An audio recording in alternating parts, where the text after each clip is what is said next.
Okay, let's continue with our topic of chapter 1, chapter 2, unit 2.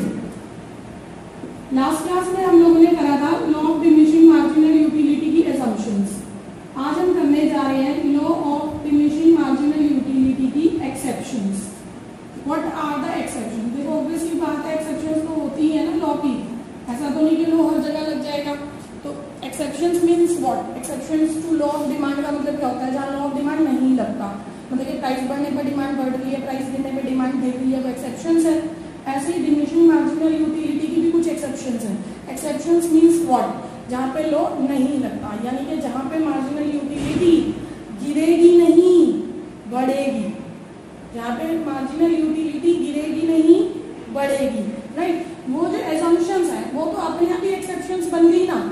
यानी कि अगर मैं बोलूँ कि कंटिन्यूअस यूसेज नहीं है, there is a time gap, मैंने सुबह लंच किया, दोपहर में लंच किया, रात को डिनर किया, तो लंच के बाद टाइम गैप आ गया ना डिनर करने में, तो डिनर की मार्जिनल यूटिलिटी बढ़ेगी, गिरेगी थोड़ी ना. समझ आ रही बात? क्यों? क्योंकि there is a time gap. Time gap आने की वजह से मार्जिनल यूटिलिटी गिरती नहीं है, बढ़ती है. ऐसे ही अगर मैं स्टैंडर्ड यूनिट्स में कंज्यूम नहीं करूंगी, है ना, मैं लाइक स्पून से पानी पी रही हूँ, तो मार्जिनल यूटिलिटी गिरेगी थोड़ी ना, बढ़ेगी, है ना. समझ आ रही है बात? अगर आपका टेस्ट डेवलप हो जाए, जैसे मैंने कहा कि आपका टेस्ट जो है सेम है, आपको पहली बाइट में भी सब्जी पसंद नहीं आई, दूसरी बाइट में भी सब्जी पसंद नहीं आई, तीसरी बाइट में भी सब्जी पसंद नहीं आई, और तीसरी तरह आपने 2 रोटी खत्म कर दी थी, तो हर एक बाइट की मार्जिनल यूटिलिटी गिरती जा रही थी. बट आपने पहली बाइट खाई, उसके बाद आपको लगा नहीं यार इतनी बुरी भी नहीं है सब्जी. जैसे होता है ना, कुछ टाइम पहले आप कोई सब्जी नहीं खाते थे, आज आप वो सब्जी खाने लग गए हो, है ना, तो टेस्ट डेवलप हो जाता है कहीं ना कहीं. जैसे मैंने बताया कि मैं तोरी पहले नहीं खाती थी, बट अब बहुत अच्छी लगती है मेरे को. तो वो क्या होता है कि कभी ना कभी अच्छी खाई होगी ना, कि किसी ने अच्छी बना के दिखाई होगी, हाँ यार ये ऐसे ही बनती है, इतनी टेस्टी लग रही है, तो टेस्ट डेवलप हो गया ना. तो अगर टेस्ट डेवलप हो जाएगा तो मार्जिनल यूटिलिटी गिरेगी थोड़ी ना, बढ़ेगी, राइट. और हमारा नेक्स्ट पॉइंट क्या था? एक तो हमारा कंटिन्यूअस कंजम्पशन, एक हमारा स्टैंडर्ड यूनिट्स, एक नो चेंजिंग, एक होमोजीनियस. अगर हमारा प्रोडक्ट होमोजीनियस नहीं होगा, जैसे मैंने एग्जांपल लिया था 3 मैंगो का, 2 रोटी का, मगर पहली रोटी मेरे आगे आई वो जली हुई थी, तो मैंने खाई नहीं. क्यों नहीं खाई? क्योंकि वो जली हुई थी, या मैंने एक आधी बाइट खाई खाली कोने से तोड़ तोड़ के, तो उसके मुकाबले दूसरी रोटी की मार्जिनल यूटिलिटी बढ़ेगी ना. तो जो दोनों प्रोडक्ट हैं वो होमोजीनियस नहीं है, आइडेंटिकल नहीं है वो प्रोडक्ट, तो मार्जिनल यूटिलिटी गिरी नहीं, बढ़ गई. ठीक है, तो मार्जिनल यूटिलिटी कब गिरेगी? जब product identical in all aspects होगा, identical in test, identical in shape, identical in size. Like मैंने कहा कि आगे 3 मैंगो रखे, एक खाना शुरू किया खट्टा रख दिया साइड में, दूसरा खाना शुरू करा खराब निकला रख दिया साइड में, तीसरा खाया इतना टेस्टी इतना यमी. तो आप बताओ कि थर्ड वाले मैंगो की marginal utility as compare to previous 2 mangoes बढ़ेगी ना, क्योंकि the products are not homogeneous here. तो assumptions automatically become exceptions or not, है ना. assumptions automatically become exceptions. अब आप अपनी बुक में देखोगे तो exceptions में सारी assumption डाल रखी है, ठीक है. उसके अलावा जो न्यू exceptions है वो हम पढ़ रहे हैं. फर्स्ट इज एजुकेशन, पढ़ाई, ठीक है. Second is money. अब ये भी तो हमारी assumption ही थी कि हम क्या मान के चलते हैं कि मनी की मार्जिनल यूटिलिटी कांस्टेंट रहती है. एक्चुअली में रियलिटी में मनी की मार्जिनल यूटिलिटी चेंज होती रहती है. जैसे कि मैंने बताया मेरे लिए जो 100 रुपए की कीमत है, आपके लिए 100 रुपए की कीमत कुछ और है, अंबानी के लिए तो 100 रुपए की कीमत कुछ भी नहीं है. आप समझ रहे हो? तो marginal utility of money keeps on changing. या मैं ही अपने आज से 10 साल पहले की बात करूँ और आज की बात करूँ, तो मेरे लिए भी आज से 10 साल पहले मार्जिनल यूटिलिटी ऑफ मनी जो थी आज कुछ और है, राइट. तो marginal utility of money keeps changing. और मार्जिनल यूटिलिटी ऑफ मनी कभी गिरती नहीं, हमेशा बढ़ती है. अगर आपको कोई 100 रुपए देगा तो आप खुश हुए, फिर 100 रुपए और दिए तो आप और खुश होगे कि उदास होगे? ज्यादा ही खुश होगे ना.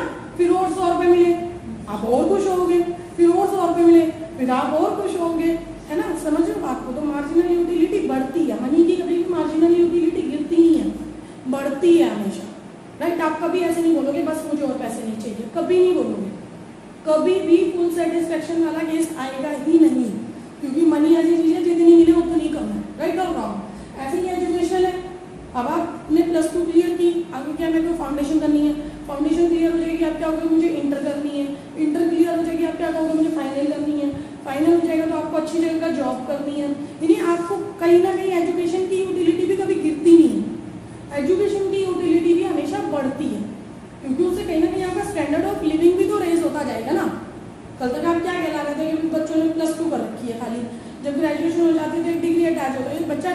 ग्रेजुएट है। जब पोस्ट ग्रेजुएशन हो जाती है तो एक और डिग्री अटैच हो जाती है कि बच्चा पोस्ट ग्रेजुएट है, राइट। तो वो कहीं ना कहीं डिग्री मिल रही है आपको, जिससे कि इन फ्यूचर आपको ऑब्वियसली बात है कि अर्निंग होगी।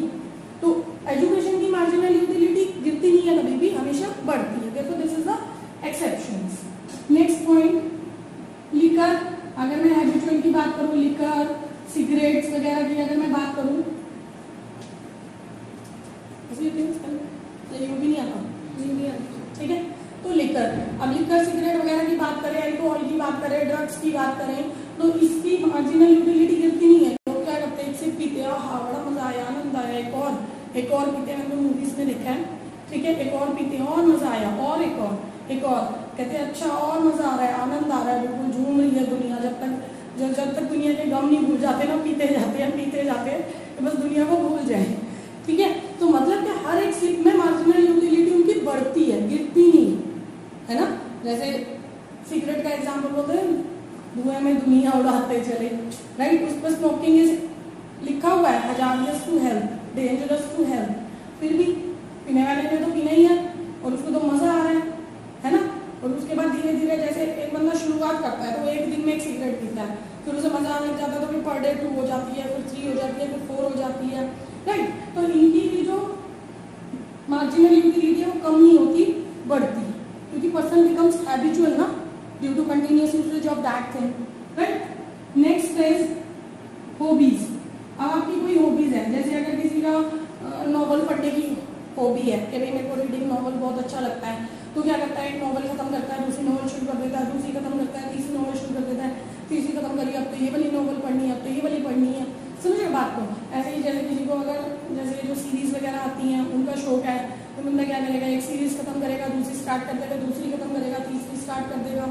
हमारे ऑफिस में थे, वो क्या करते थे, 100 एपिसोड 2 दिन में देख डालते थे, इतना क्रेज बन जाता था सीरीज देखने का।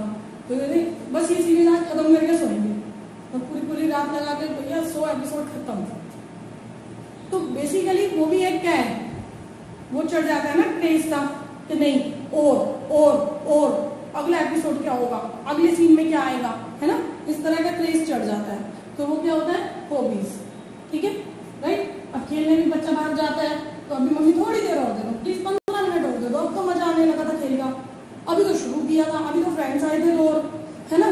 तो हॉबीज के केस में भी मार्जिनल यूटिलिटी गिरती नहीं है, बढ़ती है, right. Next is music. Music वगैरह, किसी को म्यूजिक सुनना पसंद है ना, म्यूजिक सुनना पसंद है, तो वो क्या करता है, 1-2 नया उसको सुनने में बड़ा मजा आता है, दोबारा सुनता है, जब भी होता है कभी दोबारा सुनता है, उसे लगता है कि ये धुन सुन के मैं रिलैक्स होता हूँ, तो जब भी रिलैक्स होएगा सुनते हैं।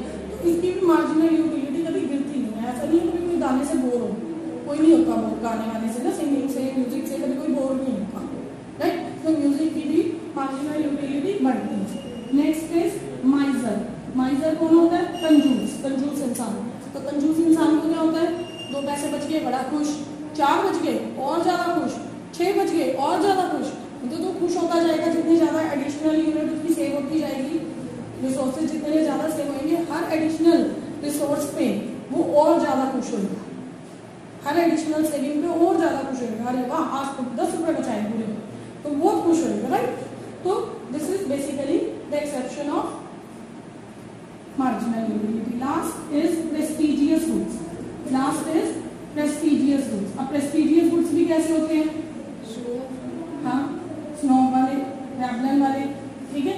तो शोक वाले रैवलन गुड्स, कॉन्स्पिशियस गुड्स, है ना, show off goods, status symbol. तो ऐसी चीजों की कलेक्शन भी लोगों को बहुत पसंद होती है। पहले एक जगह की ले आए, मन नहीं करता, अब दूसरी जगह की और अच्छी वाली लेके आनी है। जैसे गाड़ी के केस में क्या लो, फिर पहले बंदे ने ली, मान लो 10-12 लाख की गाड़ी, फिर उसको क्या लगता, नहीं यार अब 15 लाख वाली लेनी है, फिर उसको नहीं यार अब 20 लाख वाली लेनी है, नहीं यार अब तो वो वाली लेनी है। समझ, ऐसी कलेक्शन होती है। एक किसी को होता है कि पेंटिंग्स कलेक्ट करने का शौक होता है, राइट। तो बेसिकली आप ऐसी चीजें ले रहे हो जो स्टेटस सिंबल गुड्स है, शो ऑफ गुड्स है, मेरे पास ये चीज होगी तो मेरा स्टेटस और बड़ा दिखेगा, अब इसके बाद तो ये वाली चीज लेके आनी है, अब इसके बाद ये वाली चीज लेके आनी है, राइट। तो प्रेस्टिजियस गुड्स के केस में भी ऐसा नहीं है कि आपने कलेक्शन करी, कलेक्शन करने का आपको शौक है, आपने 10 गुड्स कलेक्ट कर लिया, शांत हो जाओगे, बस अब और नहीं लेंगे, ऐसा कभी नहीं होगा। यानी इन चीजों के केस में ऐसी सिचुएशन कभी नहीं आएगी, नहीं अब मुझे और नहीं चाहिए। ऐसी सिचुएशन ना कभी एजुकेशन को लेके आएगी, ना कभी मनी को लेके आएगी, ना कभी लिकर को लेके आएगी, ना कभी हॉबीज को लेके आएगी, ना म्यूजिक को लेके आएगी, ना ही माइजर के केस में आएगी और ना ही प्रेस्टिजियस गुड्स के केस में आएगी। यानी ऐसा पॉइंट कभी भी नहीं आएगा जब आप ये बोलोगे नहीं बस अब और नहीं। ऐसी सिचुएशन इन गुड्स में कभी भी नहीं आएगी। So these are the exceptions of law of diminishing marginal utility. यहाँ पे हमारा law of diminishing marginal utility होता है खत्म। अब हम स्टार्ट करेंगे कंज्यूमर सरप्लस। नोट कर लो।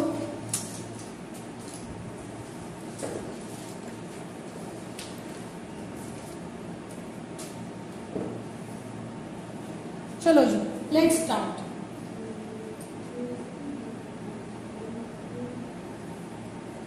Okay, let's start.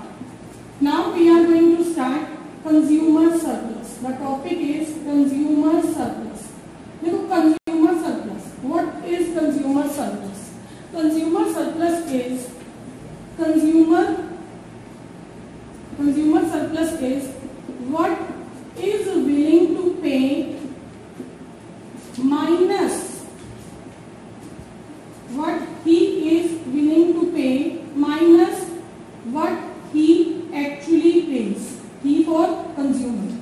अब इतना बड़ा बड़ा कंज्यूमर लिखते हैं इसलिए हमने he लिख दिया, ठीक है। she भी हो सकता कहता है what he is willing to pay minus what he actually pays, यानी कि कंज्यूमर कितने पैसे देने को तैयार है माइनस कंज्यूमर एक्चुअली में कितने पैसे दे रहा है, ठीक है। आप कितने पैसे देने को तैयार हो depends on your satisfaction, depends on the want satisfying power of the commodity, है ना।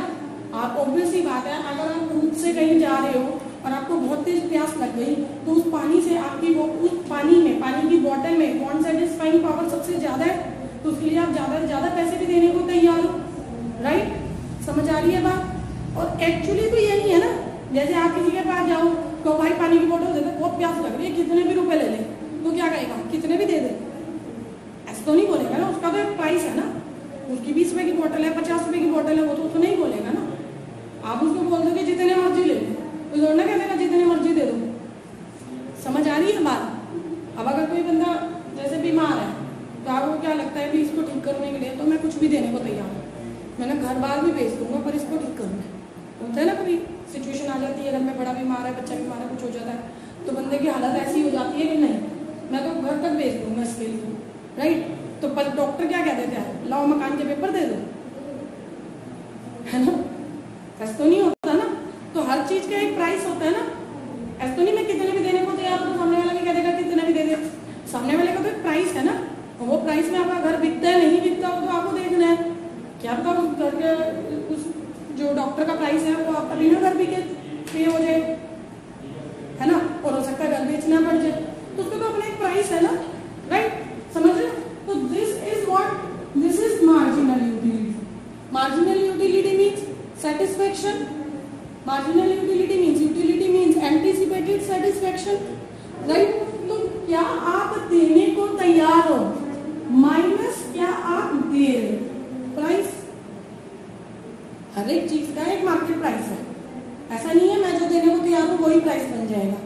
तो मैं कितना देने को तैयार हूँ डिपेंड ऑन उस कमोडिटी में कितनी वांट सेटिस्फाइंग पावर है मेरी, उससे मेरी कितनी वांट सेटिस्फाई हो रही है। अगर मैं बारिश के मौसम में कहीं जा रही हूँ तो जनरली मुझे वैसे ही लग रहा है चल पानी पी लेते हैं, तो यहाँ पे मेरी वांट सेटिस्फाइंग पावर थोड़ी कम है, मैं कम ही पैसे दूंगी। अगर मुझे लगेगा ये ज्यादा की दे रहा है तो मैं लूंगी नहीं ना। देखो आप कहो व्हाट इज, आप कहो कि consumer surplus is when NU greater than MP। Consumer surplus is what when NU greater than MP और नॉट। अब आप बोलो मैम ऐसी सिचुएशन बताओ when MP greater than NU, ऐसी सिचुएशन नहीं होगी। अगर मेरे को यूटिलिटी नहीं मिल रही होगी ना, मैं उसको कंज्यूमिंग, मैं उसको बाय नहीं करूंगी। अगर मैं किसी चीज के लिए माइंड में 10 रुपए सोच के गई हूँ ना और मुझे वो कह रहा है 50 की है, मैं लेके ही नहीं आऊंगी, तो कंज्यूमर डेफिशिट वाला सीन आएगा ही नहीं। कंज्यूमर डेफिशिट नाम की कोई टर्म होती ही नहीं, सीधी सी बात है। लूंगी एंटीसिपेटेड सेटिस्फेक्शन सोच के लूंगी, जैसे मैंने कहा, आप स्टेशनरी की शॉप पे गए, आपको कोई पेन बहुत पसंद आया, आपके पॉकेट में 50 रुपए हैं, आप क्या सोचो 50 तक का होगा, ले लूंगा। उनने क्या कहा 100 रुपए का, आपने कहा नीचे 100 रुपए का पेन क्या करना यूज करके, चलाना ही तो है। समझ आ रही है बात? कौन सा एंटीक बना के रखना उसको, चलाए 100 रुपए का पेन क्या करना, चला गया तो आप लोगे ही नहीं ना। तो सिचुएशन तो कभी कंज्यूमर डेफिसिट वाली आएगी ही नहीं। कंज्यूमर सरप्लस की सिचुएशन आएगी, कंज्यूमर इक्विलिब्रियम की सिचुएशन आएगी, डेफिसिट की नहीं आएगी। तो what is consumer equilibrium? When MU greater than MP, sorry, what is consumer surplus? When MU greater than MP। और what is consumer equilibrium? When MU equal to MP। मैंने सोचा 50 रुपए तक का पेन होगा, मैं ले लूंगी, उसने क्या कहा 50 तक ले लिया। समझ आ रही है बात? यहाँ पे आप अपनी मार्जिनल यूटिलिटी को मनी टर्म्स में, यूटिल्स में नहीं, यूटिल्स को कैसे प्राइस के साथ कंपेयर कर सकते हो, मनी टर्म्स में। MUM, आपने कभी सुना होगा ये word, MUM, marginal utility of money, marginal utility of commodity in terms of money. Marginal utility of money नाम की कोई चीज नहीं होती, क्योंकि उसको तो लॉ लगता ही नहीं है। पैसे की यूटिलिटी तो कभी गिरती नहीं है, वो तो हमेशा बढ़ती है। तो MUM का मतलब मनी की मार्जिनल यूटिलिटी नहीं है, मनी में मार्जिनल यूटिलिटी है। कमोडिटी की marginal utility in the terms of rupees. Like मैं बोल रही हूँ कि मैं इसके लिए 50 रुपए तक देने को तैयार हूँ, यानी मुझे 50 रुपए तक की सेटिस्फेक्शन इस कमोडिटी से मिल रही है, तो 50 रुपए, this is my marginal utility of commodity X in the terms of money. और उसने कहा पेन कितने का है, 50 रुपए में, मैंने दिया और ले लिया। तो here I am at equilibrium. This is the point of maximum satisfaction. Here the consumer is maximum satisfied, here the consumer is maximum satisfied. कैसा क्वेश्चन आएगा? Here the consumer surplus is, बताओ कंज्यूमर सरप्लस क्या आएगा इस point पे? Consumer surplus at consumer equilibrium is, बोलो, consumer surplus है यहाँ पे इक्विलिब्रियम पे, क्या है फिर? 0। कंज्यूमर सरप्लस है 0, MU equal to MP 0, right? तो पेपर में किस किस तरह का क्वेश्चन बन के आ सकता है? एट कंज्यूमर इक्विलिब्रियम, कंज्यूमर जब इक्विलिब्रियम पे होता है, पहला क्वेश्चन बन के आ जाएगा consumer is first maximum satisfied, second full satisfied, third average satisfied, fourth not satisfied. Maximum satisfaction, consumer equilibrium पे कंज्यूमर की मैक्सिमम सेटिस्फैक्शन होती है। दूसरा क्वेश्चन बन के आ जाएगा at consumer equilibrium consumer surplus is, consumer surplus is 0, 1, infinity, none, 0। Answer is 0। इस टाइप से क्वेश्चन बन के आ जाएंगे इसके ऊपर MCQ कि कंज्यूमर इक्विलिब्रियम पे कंज्यूमर सरप्लस क्या होता है? 0। कंज्यूमर क्या होता है? Maximum satisfied. अब मैं आपसे पूछूं कि consumer equilibrium is due to, consumer equilibrium is due to, या consumer surplus is 0 due to, consumer is maximum satisfied due to. आप बताओ ये सारी सिचुएशन, सारा टॉपिक किस पे बेस्ड है? ये सारा का सारा टॉपिक किस पे बेस्ड है? हाँ, मार्जिनल यूटिलिटी पे। मार्केट प्राइस थोड़ी ना आपके हाथ में है, मार्केट प्राइस वो है जो सामने वाला बताएगा। ये सारा का सारा topic depends on your marginal utility. तो basically consumer surplus depends on, आपको ऑप्शन देगा MU, MP, demand, indifference curve. तो the answer is marginal utility. समझ आ रही है बात? Demand depends on marginal utility. अगर मुझे किसी चीज से यूटिलिटी ज्यादा मिलेगी तो ही मैं उसके लिए ज्यादा प्राइस पे करूंगी, क्योंकि मुझे इमीडिएटली नेक्स्ट यूनिट से सेटिस्फेक्शन कम मिलती है, इसलिए मैं सेकेंड यूनिट के लिए प्राइस कम पे करती हूँ। तो डिमांड कब ज्यादा होगी? जब प्राइस कम होगा। प्राइस कम होगा। क्यों? क्योंकि सेकेंड यूनिट से मिलने वाली सेटिस्फेक्शन फर्स्ट यूनिट के मुकाबले कम है। तो demand depends on marginal utility, consumer surplus depends on marginal utility. समझ आ रहा है किस तरह के क्वेश्चंस बन के आ सकते हैं इस पेपर से? क्लियर? नोट डाउन कर लो। अभी बताते हैं, एक्सेप्शंस में आएगा। चलो जी, ठीक है। अब देखें, अब हम एक न्यूमेरिकल लेके इसको समझते हैं। प्राइस जो है वो किसी भी कमोडिटी का क्या है? फिक्स है। सपोज 25 25 25 25, ठीक है। और मार्जिनल यूटिलिटी कैसी होती है? गिरती है, डिमिनिशिंग होती है, 1 2 3 4, ठीक है। पहले यूनिट से मुझे मार्जिनल यूटिलिटी मिली, मान लो 50, दूसरे से मिली मुझे 40, फिर मिली मुझे 25 और फिर मिली मुझे 0। तो what is the consumer equilibrium point? Where mu equal to mp, this is consumer equilibrium point, ठीक है। This is also called the point of maximum satisfaction। यहाँ पे कंज्यूमर क्या है? मैक्सिमम सेटिस्फाइड है। अब समझो, what is the difference between maximum satisfaction and full satisfaction? This is the point of maximum satisfaction, and what is the point of full satisfaction? 0. Here it is, this is the point of full satisfaction. Means what?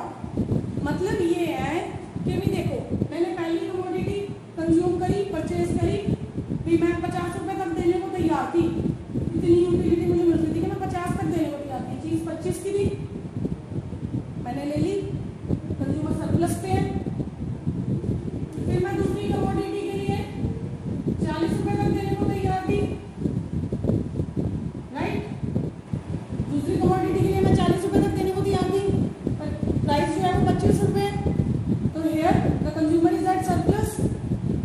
अब तीसरी commodity के लिए, क्योंकि मेरी want जो है वो satisfy होती जाती है, तो अब तीसरी कमोडिटी के लिए मैं सिर्फ मैक्सिमम 25 रुपीज दूंगी, और 25 की वो चीज है, मैंने ले ली।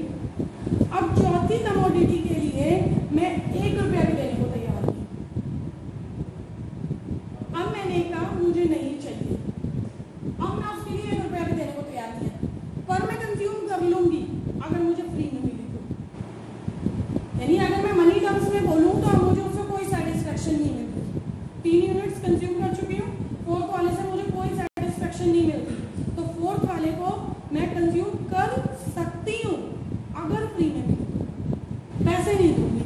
सपोज अगर मैं अपनी फ्रेंड के साथ जा रही हूँ, मेरी फ्रेंड कहती है कोई नहीं यार तो खा लेना, मैं दे दूंगी पैसे, तो मैं खा लूंगी, पेट में जगह है, बट पैसे नहीं दूंगी। क्यों? क्योंकि उससे मुझे कोई एडिशनल यूटिलिटी नहीं मिलती, राइट। क्लियर है एकदम? तो this is the point of full satisfaction. Full का मतलब मैं खा सकती हूँ, पेट में जगह है, बट पैसे नहीं मिलता। एक और रीजन फुल सेटिस्फेक्शन का, अब मैंने मान लो 5th कमोडिटी भी कंज्यूम कर ली, फ्रेंड की जिद पे आके, तो उसकी यूटिलिटी कैसी होगी? नेगेटिव। मैंने बोला नहीं यार नहीं खानी, अब पेट में बिल्कुल जगह नहीं है, अगर खाई तो अब तो वॉमिट हो जाएगी, नेगेटिव हो जाएगी अब तो यूटिलिटी, राइट। तो इसका मतलब अब तो जगह ही नहीं है ना पेट में, अब तो जगह ही नहीं है पेट में, फिर भी जबरदस्ती कोई खिला देता तो मतलब ऐसे लगता है कि बहुत भारी भारी सा हो गया है। समझ रहे हो बात को? अच्छा सा फील नहीं होता। तो यहाँ तक हम फुल्ली सेटिस्फाइड थे, पूरा पूरा सेटिस्फाइड, यानी अब इसके बाद तो पेट में भी जगह नहीं है, बट इस कमोडिटी के लिए पैसे देने को तैयार नहीं है। क्यों? क्योंकि यूटिलिटी कुछ नहीं मिलती। क्लियर है बात? तो full satisfaction is where marginal utility is 0। Maximum satisfaction is the point where mu equal to mp, यानी इतनी यूटिलिटी मिल रही है, इतने पैसे देने को तैयार हूं, दोनों एक बराबर है। अब उसके आगे मैं पैसे नहीं दूंगी क्योंकि यूटिलिटी मुझे नहीं मिलती। मैंने आपको क्या बोला? मैंने कहा कंज्यूमर डेफिसिट नाम की कोई चीज नहीं होती, क्योंकि मैं परचेज ही नहीं करूंगी ना चीज को। जब मुझे उससे यूटिलिटी 0 मिल रही है तो मैं परचेज ही नहीं करूंगी ना, मुझे चाहिए ही नहीं। जब मैं परचेज ही नहीं करूंगी तो डेफिसिट नाम की कैसी चीज? अब किसी ने मुझे फ्री में खिला दी तो वो भी तो ना डेफिसिट की सिचुएशन है, पैसे तो मैंने कुछ दिया ही नहीं। समझ आ रही है बात? पैसे तो मैंने कुछ दिया ही नहीं। अब गोलगप्पे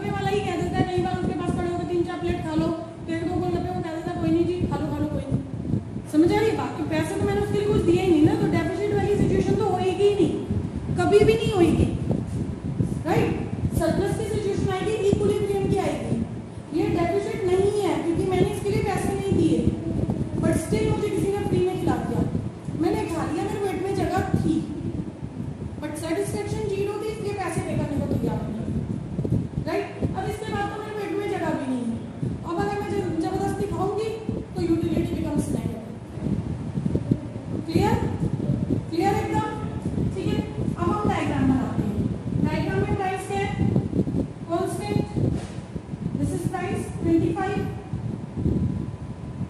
कांस्टेंट, ये मेरी मार्जिनल यूटिलिटी है, नेगेटिव 0, यहाँ 0, ये नेगेटिव है मार्जिनल यूटिलिटी, ये यहाँ पे कट कर रही है, this is my equilibrium point, yes और नो, और here the marginal utility is greater than price, this is the situation of consumer surplus, this is the situation of marginal utility greater than market price, here equilibrium, mu equal to mp, yes, clear है एकदम, समझ आ रही है बात, here the consumer is maximum satisfied, ध्यान रखना at equilibrium point consumer always try to maximize his satisfaction, rational means what, consumer always try to maximize his satisfaction, at equilibrium he is maximum satisfied, हमेशा कोई भी chapter आप पढ़ लो consumer हमेशा equilibrium पे पहुंचने की कोशिश करता है, क्यों, क्योंकि इक्विलिब्रियम वो सिचुएशन होती है जिसमें कंज्यूमर मैक्सिमम सेटिस्फाइड होता है, आपने मार्केट चैप्टर भी पढ़ा है, तो मार्केट में डिमांड और सप्लाई को इंटरसेक्ट करते हैं तो इक्विलिब्रियम प्राइस निकलता है, यानी इस प्राइस पे सप्लायर भी खुश और बायर भी खुश, और खुश का मतलब maximum satisfied, equilibrium means maximum satisfaction, so equilibrium is the point where the consumer is maximum satisfied, and rational consumer is the consumer who tries to achieve maximum satisfaction, समझ आ गई बात, क्लियर हुई, अब आप एक चीज और नोटिस करो, ये हमारा मार्जिनल यूटिलिटी कर रहा है, अगर इसमें इतना देखो तो ये डिमांड करनी है, ये डिमांड कर रहा है, डिमांड कर बना कहां से है, मार्जिनल यूटिलिटी से, डिमांड कर का ओरिजिन कहाँ है, मार्जिनल यूटिलिटी में, कंज्यूमर सरप्लस किस पे बेस्ड है, मार्जिनल यूटिलिटी पे बेस्ड है, राइट, क्लियर है एकदम, तो डिमांड कर वहीं से निकला है, डिमांड कर कितना डाउनवर्ड स्लोपिंग, समझ आ रही है बात, अब इसी में आगे एक और पॉइंट देखो, अब हुआ क्या, महंगाई आ गई मार्केट में आ गया इन्फ्लेशन, इन्फ्लेशन आते ही चीजों के प्राइस जो है वो हो गए महंगे, कितने हो गए, मान लो प्राइस हो गए 40 40 40 40, यूनिट्स हो गए 1 2 3 4, प्राइस हो गए 40 40 40 40, ठीक है, अब मार्जिनल यूटिलिटी वही है मेरी, पहला यूनिट कंज्यूम करके 50, दूसरा कंज्यूम करके 40, तीसरा आपका 25 and then 0 and then -5, marginal utility वही है मेरी, ठीक है, अब आप बताओ यहाँ पे कंज्यूमर का इक्विलिब्रियम पॉइंट कौन सा है, सेकंड यूनिट, कंज्यूमर का इक्विलिब्रियम यहाँ शिफ्ट हो गया ऊपर, कंज्यूमर ने यूनिट क्या की है, कम कंज्यूम किए, प्राइस बढ़ा, यूनिट्स कम कंज्यूम किए, demand come, this is the law of demand, price के बढ़ते ही कंज्यूमर का इक्विलिब्रियम ऊपर सेकंड पॉइंट पे शिफ्ट हो गया instead of third point, it means consumer अब सेकंड से ज्यादा खरीदने को तैयार नहीं है, थर्ड यूनिट के लिए वो 1 रुपया भी देने को तैयार नहीं है, तो प्राइस के बढ़ते ही डिमांड क्या हो गई, कम, तो demand curve is negative slope, downward sloping, why, because of diminishing marginal utility, because of law of diminishing marginal utility, अब इसमें पेपर में क्वेश्चन आ सकता है, अब इसमें पेपर में क्या क्वेश्चन आएगा, एट हायर प्राइसेस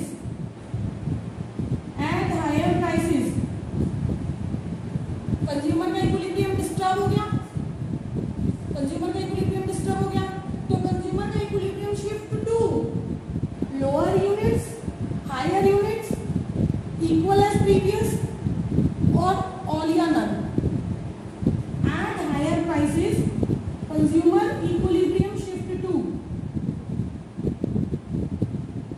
या इस तरह से भी बोल सकते हैं, consumer will demand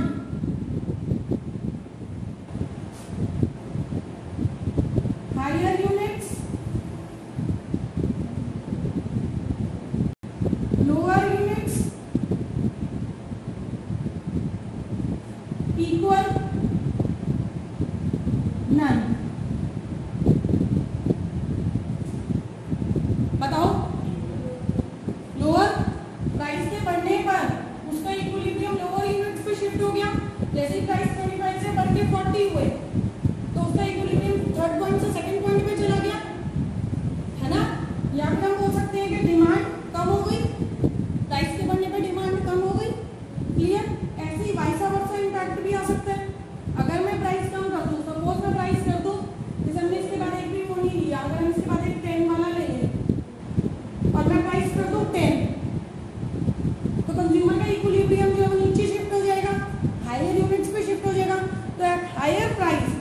consumer equilibrium will shift to lower points.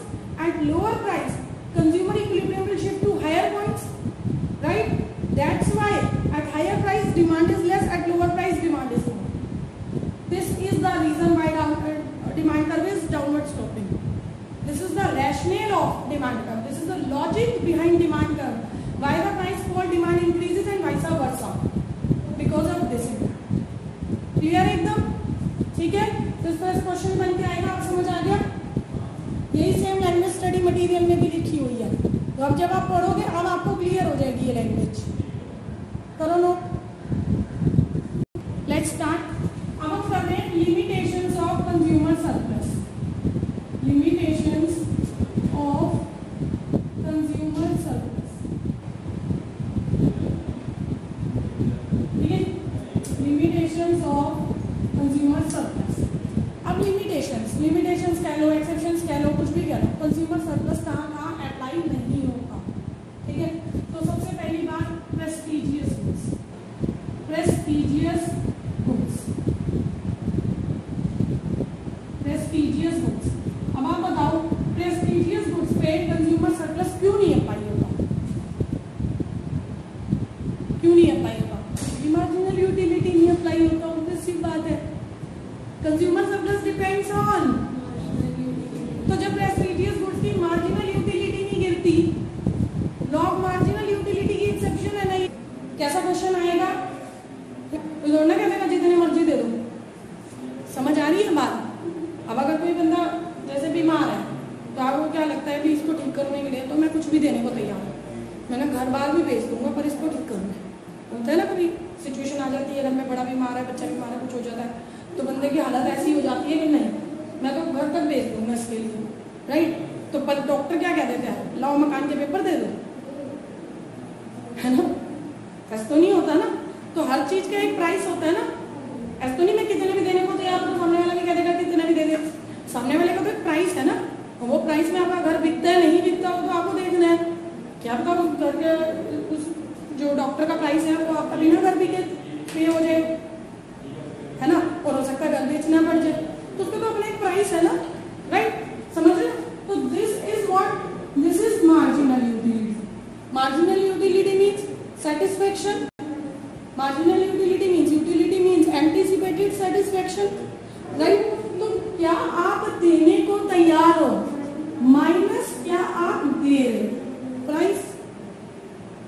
हर एक चीज का एक मार्केट प्राइस है, ऐसा नहीं है मैं जो देने को तैयार हूँ वही प्राइस बन जाएगा। तो मैं कितना देने को तैयार हूँ डिपेंड ऑन कि उस कमोडिटी में कितनी बॉन्ड सेटिस्फाइंग पावर है मेरी, उससे मेरी कितनी बॉन्ड सेटिस्फाई हो रही है। अगर मैं बारिश के मौसम में कहीं जा रही हूँ तो जनरली मुझे वैसे ही लग रहा है चल पानी पी लेते हैं, तो यहाँ पे मेरी बॉन्ड सेटिस्फाइंग पावर थोड़ी कम है, मैं कम ही पैसे दूंगी। अगर मुझे लगेगा ये ज्यादा की दे रहा है तो मैं लूंगी नहीं ना। देखो आप कहो व्हाट इज, आप कहो कि consumer surplus is when NU greater than MP. Consumer surplus is what? When NU greater than MP or not? अब आप बोलो मैम ऐसी सिचुएशन बताओ when MP greater than NU, ऐसी सिचुएशन नहीं होगी। अगर मेरे को यूटिलिटी नहीं मिल रही होगी ना, मैं उसको कंज्यूमिंग, मैं उसको बाय नहीं करूंगी। अगर मैं किसी चीज के लिए माइंड में 10 रुपए सोच के गई हूँ ना और मुझे वो कह रहा है 50 की है, मैं लेके ही नहीं आऊंगी, तो कंज्यूमर डेफिशिट वाला सीन आएगा ही नहीं। कंज्यूमर डेफिशिट नाम की कोई टर्म होती ही नहीं, सीधी सी बात है। लूंगी एंटीसिपेटेड सेटिस्फेक्शन सोच के लूंगी। जैसे मैंने कहा आप स्टेशनरी की शॉप पे गए, आपको कोई पेन बहुत पसंद आया, आपके पॉकेट में 50 रुपए हैं, आप क्या सोचो 50 तक का होगा ले लूंगा। उनने क्या कहा 100 रुपए का, आपने कहा नीचे बेटा मैंने क्या करना यूज करके चलाना ही तो है।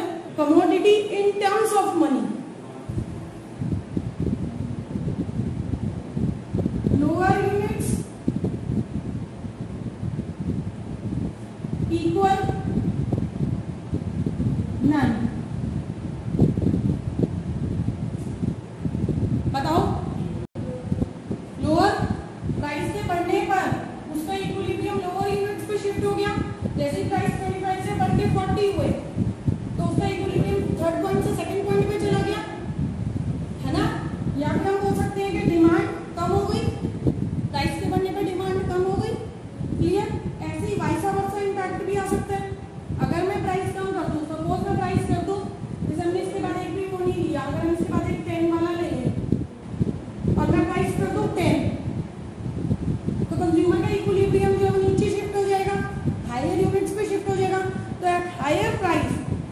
equilibrium will shift to lower points.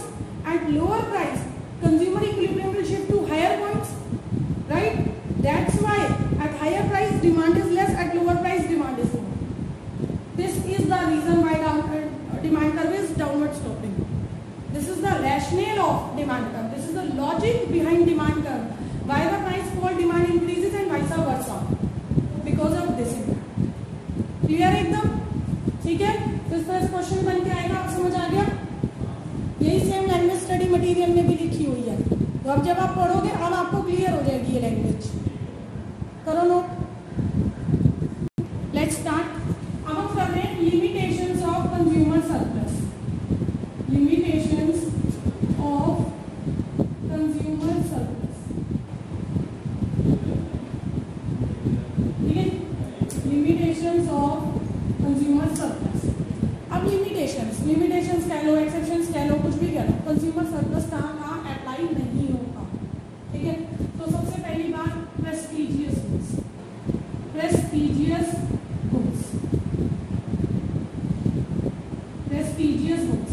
अब आप बताओ प्रेस्टीजियस गुड्स पे कंज्यूमर सरप्लस क्यों नहीं अप्लाई होगा? क्यों नहीं अप्लाई होगा? मार्जिनल यूटिलिटी नहीं अप्लाई होता, उनसे सी बात है। कंज्यूमर सरप्लस डिपेंड्स ऑन, तो जब प्रेस्टीजियस गुड्स की मार्जिनल यूटिलिटी नहीं गिरती, लॉ ऑफ मार्जिनल यूटिलिटी की एक्सेप्शन है ना, ये पढ़ी ना अभी हमने, law of diminishing marginal utility की एक्सेप्शन आज ही आके पढ़ी। प्रेस्टीजियस गुड्स पे law of diminishing marginal utility नहीं लगता, कंज्यूमर सरप्लस भी नहीं लगता। अब देखो एग्जाम्पल है डायमंड। अब आपकी इच्छा हो रही है बहुत, मार्जिनल यूटिलिटी मतलब इच्छा, आपकी इच्छा हो रही है मुझे डायमंड लेना है, ठीक है? अब आप आपके मन में क्या विचार आएगा कि मैं डायमंड के लिए कितने भी रुपए देने को तैयार हूँ, ये आएगा? मैं आपसे पूछूं कि भी आपको डायमंड लेना है, आप क्या एक्सपेक्ट करते हो कि आप डायमंड के लिए कितने रुपए देने को तैयार हो? आप बताओ, आप कितने रुपए देने को तैयार हो डायमंड के लिए? आप बताओ आप कितने रुपए देने? देखो, marginal utility can't be measured. आप बता ही नहीं सकते कि मैं इस डायमंड के लिए इतने रुपए देने को तैयार हूँ। आप क्या बोलोगे? जितने का है उसकी बार्गेनिंग तो है नहीं ना, जितने का है और आप डायमंड लेने जा रहे हो तो ऑब्वियस सी बात है अच्छी खासी कीमत का ही होएगा, है ना? ऐसा तो नहीं ना कि जेल में 1 करोड़ रुपए लेके जाओगे, इतने में डायमंड आ गया तो लेके आ जाऊंगा, नहीं आया तो छोड़ के आ जाऊंगा, ऐसा तो कोई सीन नहीं है ना। तो ऑब्वियस सी बात है, अगर आप डायमंड लेने जा रहे हो तो लेके ही आओगे, और वो 1 करोड़ का हो चाहे 80 लाख का हो चाहे 1.5 करोड़ का हो, लेके ही आओगे ना। समझ आ रही है बात? तो ऐसा कोई सीन नहीं है कि मेरी पॉकेट में जितना पैसा उतने देने को तैयार हूँ, अगर उससे महंगा आया तो मैं नहीं लेके आऊंगा, ऐसा कुछ नहीं है। प्रेस्टीजियस गुड्स के केस में क्या होता है कि आप जाते हो, उससे पूछते हो कितने का और लेके आ जाते हो। समझ आ रही है बात? तो इसकी marginal utility can not be measured. Marginal utility, it's marginal utility can't be measured, therefore consumer surplus can't be measured. जिस चीज की मुझे मार्जिनल यूटिलिटी नहीं पता, फॉर्मूला क्या है कंज्यूमर सरप्लस का? MU minus MT। अब मुझे MU तो पता नहीं है, मैं सरप्लस कैसे निकालूंगी? मैं कैसे बता दूंगी मैं इस डायमंड को खरीद के फायदे में रही? कैसे बता दूंगी? MU तो है ही नहीं। आपने क्या बोला? जितना प्राइस होगा मैं दे के ले आऊंगा, नहीं तो बोला आपने, यानी यूटिलिटी नाम की तो कोई चीज ही नहीं है, राइट? तो इसकी मार्जिनल यूटिलिटी मेजर नहीं हो सकती, इसलिए कंज्यूमर सरप्लस मेजर नहीं हो सकता, राइट? नेक्स्ट पॉइंट हमने पढ़ा मनी। अब मनी की मार्जिनल यूटिलिटी बढ़ती है, गिरती नहीं है। प्रैक्टिकल मतलब हमने law of diminishing marginal utility बढ़ते वक्त असम्पशन ली कि मार्जिनल यूटिलिटी और मनी को कांस्टेंट मानो, जो कि प्रैक्टिकली पॉसिबल नहीं है। मेरे लिए आज के 100 रुपए आज से 2 साल पहले के 100 रुपए के बराबर भी नहीं है, और आज से 2 साल बाद के 100 रुपए के बराबर भी नहीं होंगे। मेरे लिए 100 रुपए और आपके लिए 100 रुपए एक बराबर नहीं है। समझ आ रही है? तो मार्जिनल यूटिलिटी और money keeps changing, it can't be constant. But for the study of law of diminishing marginal utility we assumed it to be constant। हमने इसको कांस्टेंट माना, जो कि प्रैक्टिकली पॉसिबल नहीं है।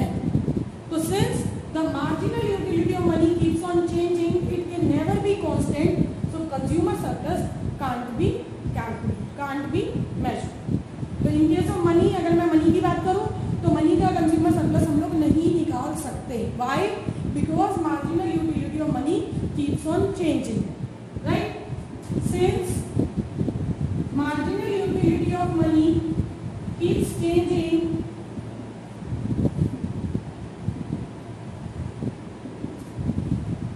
and we assumed it for law of DMU, but this assumption is not realistic. This assumption is not realistic, therefore consumer surplus cannot be measured. समझ रहे हो बात को? तो मनी का कंज्यूमर सरप्लस हम नहीं निकाल सकते। क्यों नहीं निकाल सकते? क्योंकि इसकी यूटिलिटी बढ़ती है, गिरती नहीं है। और हमने एज्यूम किया कि इसकी यूटिलिटी को आप कांस्टेंट रख के चलो, इसकी यूटिलिटी चेंज होती रहती है मनी की, और हम एज्यूम करके चल रहे हैं कि इसे कांस्टेंट रख के चलो, जो कि रियलिस्टिक असम्पशन नहीं है। Therefore consumer surplus is also not possible in case of money, right? Next point, consumer surplus can't be measured precisely, can't be measured precisely. Precisely means accurately. सारा कुछ का इसी वर्ड में। Precisely मतलब accurately. Accurately मतलब सही, बिल्कुल exact नहीं हो सकती। Utility is anticipated satisfaction, not actual satisfaction. सिर्फ एक अंदाजा ही तो है, और अंदाजे एग्जैक्ट थोड़ी ना होते हैं, राइट? तो consumer surplus can't be measured accurately, बिल्कुल एक्यूरेटली कंज्यूमर सरप्लस नहीं निकल सकता। क्यों? क्योंकि utility is anticipated satisfaction, it is not actual satisfaction, ठीक है? Because utility is anticipated satisfaction, इसलिए कंज्यूमर सरप्लस बिल्कुल एग्जैक्ट नहीं हो सकता। दूसरी बात, एक और पॉइंट है, because utility is psychological phenomena, it is psychological phenomena. तो मैं इस चीज के लिए 50 रुपए तक देने को तैयार हूँ, ये तो आपकी साइकोलॉजी है ना, आप अपने दिमाग से सोच रहे हो, और आप बोलने को आप ये भी बोल सकते हो मैं इस चीज के लिए 40 रुपए देने को तैयार हूँ। 50 रुपए है जेब में, आप कह रहे हो मैं इस चीज के लिए 40 रुपए देने को तैयार हूँ। ये तो साइकोलॉजिकल फिनोमिना है, कोई स्टैंडर्ड मेजरमेंट थोड़ी ना है, कोई चीज का कोई स्टैंडर्ड नापतोल थोड़ी है, ये तो साइकोलॉजिकल फिनोमिना है, जो मन में आया बोल दिया कि नहीं, राइट? ये तो साइकोलॉजिकल फिनोमिना, आपकी सोच है, आपकी सोच पे डिपेंड करता है, कोई एग्जैक्ट बात थोड़ी है, राइट? तो since the utility is psychological phenomena,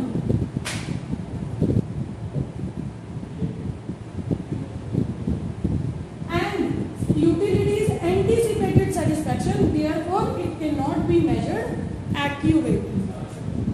आप कंज्यूमर सरप्लस बिल्कुल एग्जैक्ट नहीं निकाल सकते, बिकॉज क्योंकि utility is not actual satisfaction, it is anticipated satisfaction, and utility is a psychological phenomena. आपकी सोच है, कुछ भी बोल दोगे आप तो। समझ आ रही है बात? क्लियर है? नेक्स्ट पॉइंट जो कि मेरे को यूविका ने बोला, नेसेसरीज, मेडिसिन। मेडिसिन के केस में यूटिलिटी कैसी है? इनफाइनाइट। मैंने क्या बोला? अगर कोई घर में बीमार है, हम उसे डॉक्टर के पास ले जाएंगे, हमारे माइंड में क्या आ रहा होगा? इसको ठीक करना है, कितने भी रुपए देने पड़े हम दे देंगे, बट इसको ठीक करना है। तो डॉक्टर ये थोड़ी ना बोलेगा दे दो जितने भी देने हैं। मैंने बोला मेरा घर भी बिक जाएगा, जब भी मतलब करने को तैयार हो, बट ठीक करना है, तो डॉक्टर थोड़ा ना बोल देगा घर के पेपर दे दो। समझो, उसका तो एक मार्केट प्राइस है ना। बट आपकी यूटिलिटी कैसी है? इनफाइनाइट। आप कुछ भी देने को तैयार हो, कुछ भी करने को तैयार हो, आप कर्जा लेने को तैयार हो, आप घर बार बेचने को तैयार हो, बट आप क्या कहते हो? ये ठीक होना चाहिए, राइट? तो आपकी यूटिलिटी कैसी है? Infinite. But market price is not infinite ना, दैट इज फिक्स ना। डॉक्टर की तो जो फीस है वो फीस है, ये तो ना जितने भी देने को तैयार हो लाभ दे दो जितने भी देने, ऐसा थोड़ा है। तो answer is infinite. So consumer surplus in case of necessities is infinite. Why? Because marginal utility is infinite. हम यहाँ marginal utility नहीं पढ़ रहे, हम यहाँ consumer surplus पढ़ रहे हैं. But consumer surplus is based on marginal utility ना. Marginal utility plus CTS goods की नहीं निकाल सकते, consumer surplus नहीं निकाल सकते. मैं बता ही नहीं सकती मैं डायमंड के लिए कितने रुपए देने को तैयार हूँ, मैं बता ही नहीं सकती. मैं लग्जरी गाड़ी के लिए कितने रुपए देने को तैयार हूँ, मैं बता ही नहीं सकती. तो मैं जाऊंगी, वो जितने बोलेगा ना मैं देके लेके आऊंगी. समझ आ रही है ना बात? मैं बता ही नहीं सकती. जब मैं मार्जिनल यूटिलिटी नहीं बता सकती तो कंज्यूमर सरप्लस कैसे निकालूंगी? फॉर्मूला तो लगेगा ना, तभी तो निकलेगा. अब मनी के केस में मनी आई थिंक चेंज हो रही है, चलो लॉग डीएनयू पढ़ने के लिए हमने उसको कांस्टेंट रख लिया, बट रियलिस्टिक असम्पशन नहीं है, तो देखो कंज्यूमर सरप्लस मनी के केस में नहीं निकल सकता. वैसे भी मनी एक्सेप्शन में जा रहा है यूटिलिटी की, राइट? अब हमने क्या कहा, एक्यूरेटली नहीं बता सकते, मेजर कर रहे हैं हम बट एक्यूरेटली एग्जैक्टली नहीं, क्योंकि कोई स्टैंडर्ड यूनिट नहीं है ना मेजरमेंट का. साइकोलॉजिकल फिनोमिना है, जो मुंह में आया बोल दिया, जो मन में आया सोच लिया. कोई बहुत ज्यादा सोच समझ के रिसर्च करके थोड़ी ना बोला कि जी के लिए मैं 40 रुपए देने को तैयार हूँ. कोई कैलकुलेशन करी वहां खड़े होके आपने कि यार 40 नहीं, ऐसे थोड़ी ना कोई कैलकुलेशन करी हमने. हमें तो मुंह से निकला बोल दिया. साइकोलॉजिकल फिनोमिना सोच पे डिपेंड करता है, टेस्ट प्रेफरेंस पे डिपेंड करता है, वेदर पे डिपेंड करता है, सिचुएशन पे डिपेंड करता है, जेब में पैसे पे डिपेंड करता है, स्टैंडर्ड ऑफ लिविंग पे डिपेंड करता है, राइट? तो साइकोलॉजिकल फिनोमिना है तो एग्जैक्ट नहीं है ये, ठीक है. और नेसेसरीज के केस में कंज्यूमर सरप्लस कैसा है, मेडिसिन के केस में कंज्यूमर सरप्लस कैसा है, infinite. Consumer surplus is infinite. Why? As marginal utility is infinite. क्योंकि मार्जिनल यूटिलिटी इनफाइनाइट है इसलिए कंज्यूमर सरप्लस इनफाइनाइट है, राइट? तो let's go copy.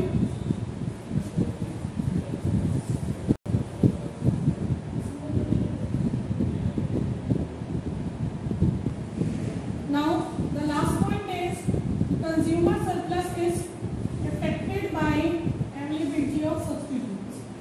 It is affected by availability of substitutes. It is affected by, good morning, availability of substitutes. ठीक है जी. अब substitutes के example Coke, Pepsi, है ना.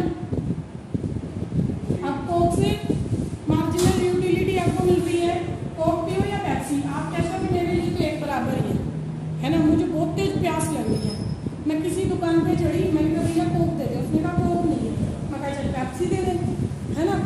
दोनों एक दूसरे के सब्स्टिट्यूट है ना.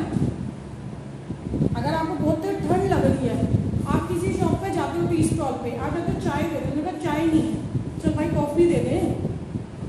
तो दोनों में वही सेम चीज ना, सेम नॉन सेटिस्फाइंग पावर है कि भाई आपको उससे भी अच्छा लगेगा, गर्मी लगेगी पी के, उससे भी, है ना, सपोज. ठीक है, तो ऐसी इसकी मैंने कहा मार्जिनल यूटिलिटी मेरी 40 है, चाहे मैं कोक पीऊँ चाहे पेप्सी. बट क्या प्राइस इन दोनों का सेम है? आप बताओ, क्या सारे सब्स्टिट्यूट्स का प्राइस सेम होता है? टी कॉफी का प्राइस सेम होता है?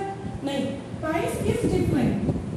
Price is different. लाइक इसका प्राइस 30 है, इसका 20 है, तो इसका कंज्यूमर सरप्लस कितना हुआ? MU माइनस MP.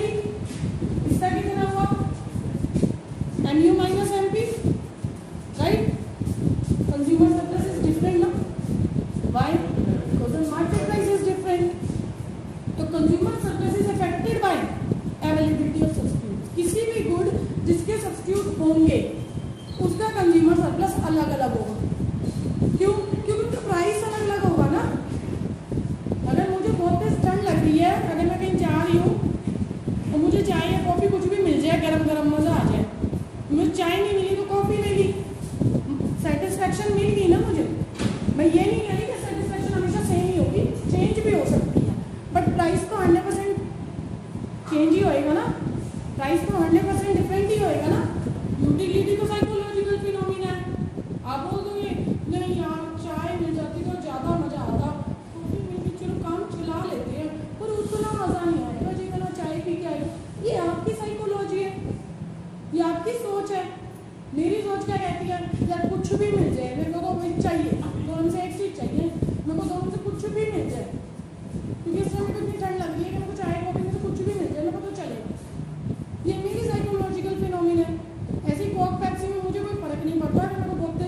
कि यार आज कोक पेप्सी मंगा के कुछ पीते हैं, तो हम जनरली ऐसे तो बोलते हैं कोक पेप्सी ले आ जाए, है ना, ये नहीं कोक ले आया पेप्सी ले आ, right. Prices are different, utility may be same, may not be same, so consumer surplus is different. तो therefore consumer surplus is affected by availability of substitutes. तो सब्स्टिट्यूट्स का फर्क पड़ गया ना कंज्यूमर सरप्लस पे. ठीक है, यहाँ पे हमारा जो है चैप्टर का हाफ टॉपिक खत्म होता है, यूटिलिटी खत्म होता है. नेक्स्ट क्लास से हम शुरू करेंगे indifference curve. Theory of consumer behaviour पढ़ रहे हैं हम, chapter 2 unit 2. Theory of consumer behaviour के 2 पार्ट,